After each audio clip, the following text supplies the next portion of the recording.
जो मोहवश बुरे कर्म करता है, वह उन कार्यों का विपरीत परिणाम होने से अपने जीवन से भी हाथ धो बैठता है। उत्तम कर्मों का अनुष्ठान तो सुख देने वाला होता है, किंतु उनका न किए जाना पश्चाताप का कारण माना गया है। देवता, ब्राह्मण, राजा, वृद्ध, बालक और रोगी पर होने वाले क्रोध को प्रयत्न पूर्वक रोकना चाहिए। निरर्थक कलह करना मूर्खों का काम है, बुद्धिमान पुरुष को इसका त्याग करना चाहिए। ऐसा करने से उसे लोक में यश मिलता है और अनर्थ का सामना नहीं करना पड़ता। बुद्धि से धन प्राप्त होता है और मूर्खता दरिद्रता का कारण है। ऐसा कोई नियम नहीं है। संसार चक्र के वृत्तांत को केवल विद्वान पुरुष ही जानते हैं, दूसरे लोग नहीं। भारत मूर्ख मनुष्य विद्या, शील, अवस्था, बुद्धि, धन और कुल में बड़े माननीय पुरुषों का सदा अनादर किया करता है।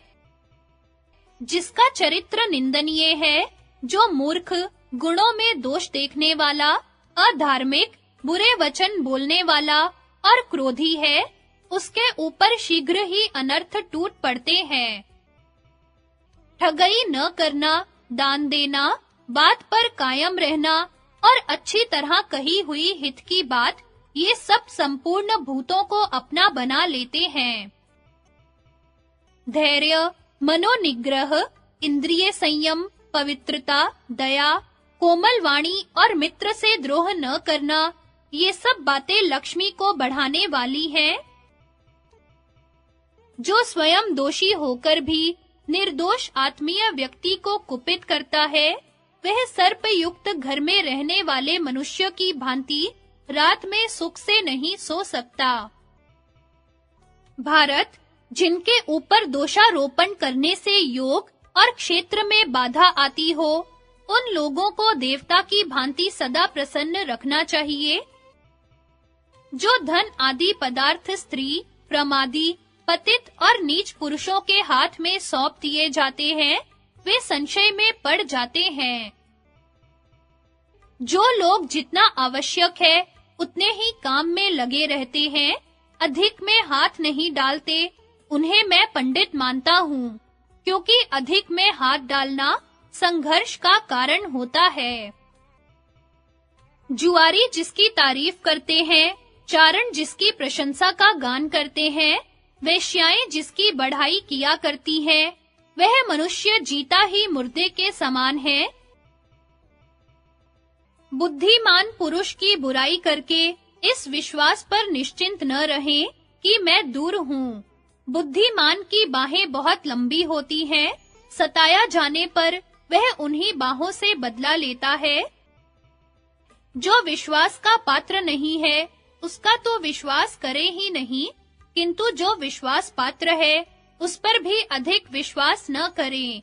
विश्वासी पुरुष से उत्पन्न हुआ भय मूलोच्छेद कर डालता है। मनुष्य को चाहिए कि वह ईर्ष्या रहित, स्त्रियों का रक्षक, संपत्ति का न्याय पूर्वक विभाग करने वाला, प्रियवादी, स्वच्छ तथा स्त्रियों के निकट मीठे वचन बोलने वाला हो, परंतु उनके वश में कभी न हो।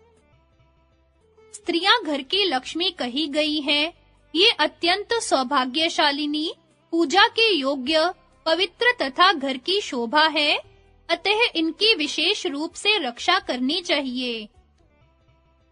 अंतःपुर की रक्षा का कार्य पिता को सौंप दे, रसोई घर का प्रबंध माता के हाथ में दे दे, गौओं की सेवा में अपने समान व्यक्ति को नियुक्त करें और कृषि का कार्य स्वयं करें। सेवकों द्वारा वाणिज्य व्यापार करें और पुत्रों के द्वारा ब्राह्मणों की सेवा करें। विदुर जी कहते हैं, जब कोई माननीय वृद्ध पुरुष निकट आता है, उस समय नवयुवक व्यक्ति के प्राण ऊपर को उठने लगते हैं। फिर जब वह वृद्ध के स्वागत में उठकर खड़ा होता है और प्रणाम करता है, तो पुनः प्राणों को वास्तविक स्थिति में प्राप्त करता है। धीर पुरुष को चाहिए जब कोई साधु पुरुष अतिथि के रूप में घर पर आए, तो पहले आसन देकर, जल लाकर उसके चरण पखारे, फिर उसकी कुशल पूछकर अपनी स्थिति बताए। तदनंतर आवश्यकता समझकर अन्न भोजन करावे। वेद वेता ब्राह्मण जिसके घर दाता के लोभ, भय या कंजूसी के कारण जल, मधु, पर्क और गौ को नहीं स्वीकार करता, श्रेष्ठ पुरुषों ने उस गृहस्थ का जीवन व्यर्थ बताया है।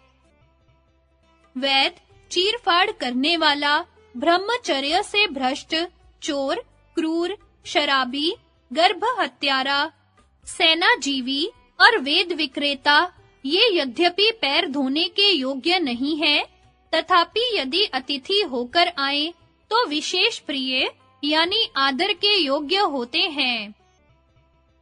जो क्रोध न करने वाला, ढेला, पत्थर और सुवर्ण को एक सा समझने वाला, शौकीन, संधि विग्रह से रहित, निंदा प्रशंसा से शून्य, प्रिय अप्रिय का त्याग करने वाला तथा उदासीन है, वही भिक्षुक है।